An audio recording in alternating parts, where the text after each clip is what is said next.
बढ़ते आगे, बिजनौर के नगीना से सांसद चंद्रशेखर ने कांवड़ यात्रा और ईद पर फिर से बयान दिया है। न्यूज 18 इंडिया के साथ खास बातचीत में कहा कि वो पिछले बयान पर अडिग हैं। उन्होंने कहा, संविधान धार्मिक आजादी देता है और किसी से भी धार्मिक आजादी छीनी नहीं जा सकती। कांवड़ यात्रा 15 दिन चलती है, उसे इजाजत दी जाती है और ईद साल में 2 बार होती है। अगर उसका सम्मान करते हुए उसकी अनुमति दी जाए तो उसमें क्या दिक्कत है।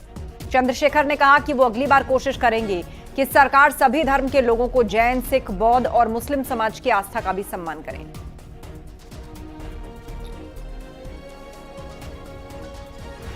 हम भारतीय संविधान को मानते हैं। भारतीय संविधान धार्मिक आज़ादी देता है। कॉन्स्टिट्यूशन का आर्टिकल 25-26 धार्मिक आज़ादी देता है। मेरा स्पष्ट कहना यह है कि अगर सरकार जो कि गार्जियन है वो धर्म के आधार पर डिस्क्रिमिनेशन करती है। कावड़ एक जो हिंदू धर्म की आस्था का त्यौहार है, 12-15 दिन चलता है। मैं पश्चिम का रहने वाला हूँ, कई बार परेशानियों का सामना होता है, लेकिन उनकी आस्था का सम्मान करते हुए और उनके धार्मिक कार्य में कोई जो है परेशानी है, इसलिए हम वो परेशानी सहते हैं।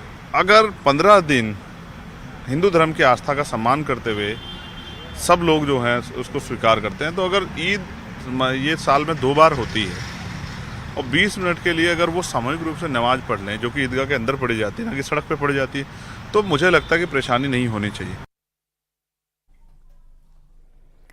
योगी कैबिनेट में 11 प्रस्तावों पर मुहर लगी है। यूपी एग्रीटेक नीति 2024 के प्रस्ताव पर मुहर लगी है। कृषि विकास दर 10 से बढ़ाकर 20% करने का लक्ष्य किया गया है। उन्नत तकनीक को बढ़ाकर लागत में कमी पर उत्पादन बढ़ाया जाएगा। कृषि प्रौद्योगिकी और स्टार्टअप को बढ़ावा मिलेगा और इसके अलावा पशुधन, कुक्कुट एवं मत्स्य आहार प्रोत्साहन नीति 2024 पर मुहर लगी है। पशु चारा नीति से जुड़े प्रस्ताव को भी मंजूरी मिली है। अगले वर्षों के लिए हम लोगों ने ये लक्ष्य रखा है कि कृषि का जो 10% का हमारा विकास दर है उसको बढ़ा करके 20% तक ले जाएं और उसके लिए एग्रीटेक पॉलिसी हम लोगों ने लाई है, जिसके भीतर कृषि क्षेत्र के भीतर नई तकनीकी का उपयोग कर फसल विशेष की खेती के विभिन्न चरणों में की जाने वाली, यानी लगातार 4 महीने की फसल होती है, गन्ने की फसल 1 साल की होती है, तो उसमें उन्नत क्रियाओं की सटीक जानकारी किसान भाइयों को प्रदान किया जा सके। यूपी लोक सेवा आयोग की पीसीएस जे 2022 की मुख्य परीक्षा के रिजल्ट में गड़बड़ी हुई है। आयोग ने इलाहाबाद हाईकोर्ट को दिए एफिडेविट में गड़बड़ी की बात मानी है।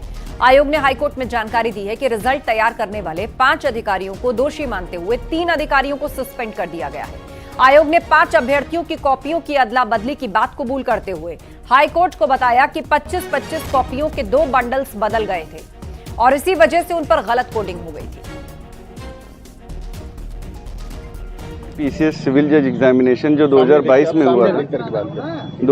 में हुआ था, उसमें जो माननीय न्यायालय ने संज्ञान लेते हुए जून में इनसे कंप्लायंस रिपोर्ट मांगी थी, उसमें कल जो एफिडेविट फाइल हुआ उसमें यह उल्लेख किया गया कि कुछ त्रुटियां हुई हैं आयोग से व उसके विरुद्ध कुछ अधिकारियों के विरुद्ध कार्रवाई भी हुई है और आयोग इस मामले में फर्दर कार्रवाई करते हुए हो सकता है पूरे रिजल्ट को रीड्रॉ भी करे, जो उसने हलफनामे में कहा है। लखनऊ में वंदे भारत एक्सप्रेस ट्रेन की छत से पानी टपकने का वीडियो सामने आया। यात्रियों ने डीआरएम लखनऊ से वंदे भारत ट्रेन नंबर 22416 में पानी टपकने की शिकायत की। दिल्ली वाराणसी वंदे भारत ट्रेन के यात्रियों ने कंप्लेन की और यात्रियों की शिकायत पर डीआरएम लखनऊ ने कार्रवाई के निर्देश दिए।